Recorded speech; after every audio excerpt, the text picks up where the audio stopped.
Every inhabited continent carries her African footprint somewhere in its bloodline. We uncover the women history left behind. Her story, our history, our legacy. This is Roots Unspoken. In 1621, a Portuguese colonial governor tried to humiliate a visiting African princess before negotiations even began by refusing to give her a chair, forcing her to sit on the floor at his feet like a subject, not an equal. She didn't sit on the floor. She snapped her fingers, ordered one of her own attendants down onto their hands and knees, and sat down on the woman's back like it was furniture. Then she looked the governor dead in the eye and got down to business. Her name was Nzinga. That afternoon in Luanda was the first time most Europeans in West Central Africa understood exactly who they were dealing with. Real women, real artifacts, real history. This is Roots Unspoken. Nzinga was born around 1583 into the royal family of Ndongo, granddaughter of one king and daughter of the next, at a moment when Portuguese traders and soldiers were pushing deeper into the region than ever before, chasing the massive profits of the transatlantic slave trade. Unlike most royal daughters of her era, anywhere in the world, Nzinga was given real military and political training as a child. Not as a symbolic gesture, but because her father recognized she had the mind for it. She learned to fight. She learned Portuguese fluently, a skill that would matter more than any weapon she ever carried, and she developed a reputation even before she held any formal title as the family's sharpest hand at diffusing crises. By 1621, Nzinga's brother Mbandi held the Ndongo throne, and he was losing ground fast, militarily and diplomatically, to escalating Portuguese aggression. He needed someone who could walk into the colonial capital of Luanda and negotiate the kingdom out of catastrophe. He sent his sister. Nzinga didn't accept the assignment quietly. She set her own terms before she'd agree to go. Full authority to negotiate as if she were the sovereign herself, not a messenger relaying someone else's decisions, and permission to be baptized into Catholicism if it served the negotiation. That second condition wasn't about faith.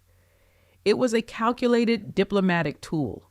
Baptism gave her a shared religious and social language with the Portuguese elite, a way into rooms and relationships that pure military standing couldn't buy.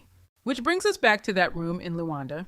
Portuguese court etiquette required African visitors, regardless of rank, to sit on the floor or on mats, while Europeans remained seated in chairs, a small, deliberate physical statement about whose status counted. Nzinga refused to be positioned as beneath the man she had come to negotiate with. She ordered an attendant to kneel and used her as a seat, putting herself physically at eye level with Governor João Correia de Sousa before a single word of the treaty was discussed. It's worth sitting with the coldness of that move. She used another person's body to make a point, which tells you something true about the political world she operated in, one where status and survival ran on hierarchy, and she intended to be at the top of it regardless of who paid the cost. It worked exactly as intended. The negotiation proceeded on her terms, as an equal exchange between two heads of state, not a colonial audience with a subject. The negotiations succeeded. Nzinga secured a peace treaty that addressed Ndongo's core grievances: Portuguese withdrawal from occupied territory and an end to certain raiding practices feeding the slave trade. And following through on her own terms, she was baptized, taking the name Dona Ana de Sousa in honor of the governor's wife, her ordained godmother. She returned to the Ndongo capital in triumph. In a matter of months, she had gone from royal envoy to the single most capable diplomat and political mind in the kingdom, and everyone on both sides of the negotiating table knew it. The peace didn't last, and it was never really going to. The Portuguese colonial project in Angola ran on the slave trade, and no single treaty was going to make that machine stop for long. Raids resumed, territorial promises were quietly ignored. In 1624, King Mbandi died, and Nzinga took the Ndongo throne outright, not as a regent, not as a placeholder, but as queen in her own name, at the exact moment the fragile peace she'd personally built was collapsing around her. What came next was not another negotiation. It was 30 years of war, alliances, betrayals, and a fight against Portuguese colonization so relentless that Nzinga outlasted 4 separate Portuguese governors sent specifically to defeat her. That's the whole next episode. By the time she was crowned, Nzinga had already out-negotiated a colonial governor using nothing but nerve and a well-placed servant's back.